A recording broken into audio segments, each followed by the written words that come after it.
Sige, sabihin mo saan nyo. Sige, ituro mo saan lahat. Susugal dito. Sige, sir. Okay, liga na. Kunin natin. Hindi, sir, okay na. Ulan lang yan. Okay na po, wala na ulan. Halika na! Arrestuin ko! Patuloy na pinaigting ng Pasig City Police ang pagpapatupad ng mga lokal na ordinansa sa lungsod sa ilalim ng kanilang Oplan Galugad. Pinangunahan ni Police Major Emil Garcia ng Substation 3 ang serye ng operasyon mula 10 ng Marso hanggang 16 na nagresulta sa pagkakahuli ng maraming individual na lumabag sa mga ordinansa. Unang isinagawa ang operasyon noong gabi ng 10 ng Marso hanggang madaling araw. Sa tulong ng Barangay Security Force ng Bambang, nakapagtala ang otoridad ng 22 paglabag, kabilang ang paninigarilyo at pag-inom sa pampublikong lugar, walang saplot pang itaas at paglabag sa curfew ng mga menor de edad. Ate, may violation ka, City Ordinance. Smoking in public. Dahil dyan, i-issue ka namin ng OBR. Sa violation mo na City Ordinance. Nakahubad half naked titikitan ka namin dahil dyan Meron ka ba ID dyan?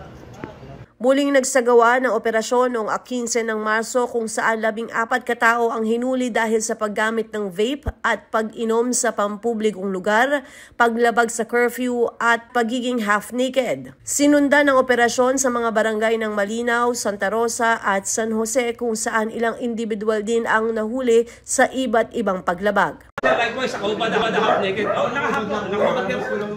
Hindi nga, masarap sa inom. Hinga. Sige, half-naked ka lang half-naked. Kasi ito dalawa nag-iinom. Half-naked titikitan po kayo. Magkano ka ni Medyo? Hindi, hindi ka malinaw lang. Walang problema to. Titikitan namin kayo. Smoking. Meron ba kayong ID? Pakilabas na po.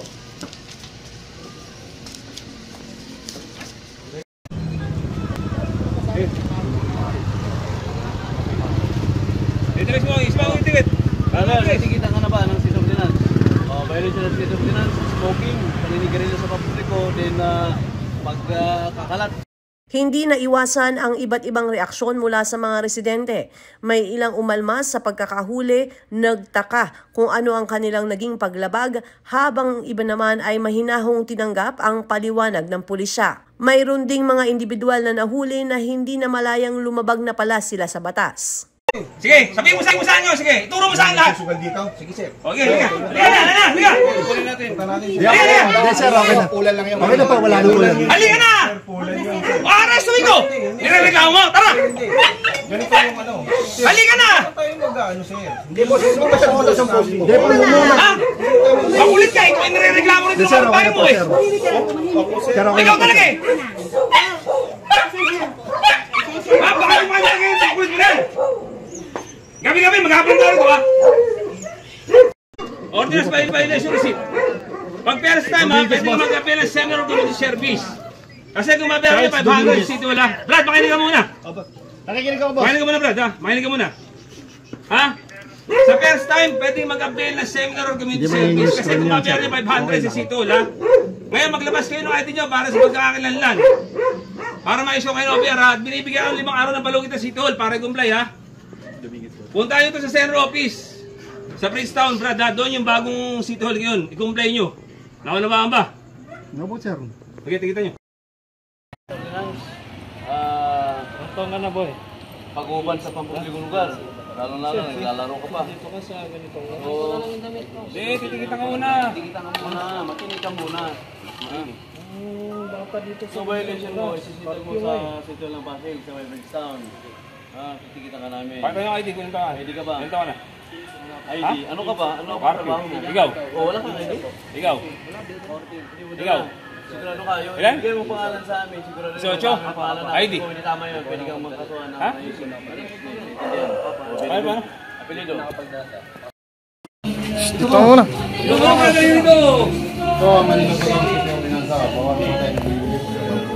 Ikaw, Brad. Nasa bahay ako, sir. Kaya nga, lumabas ka. ID ka?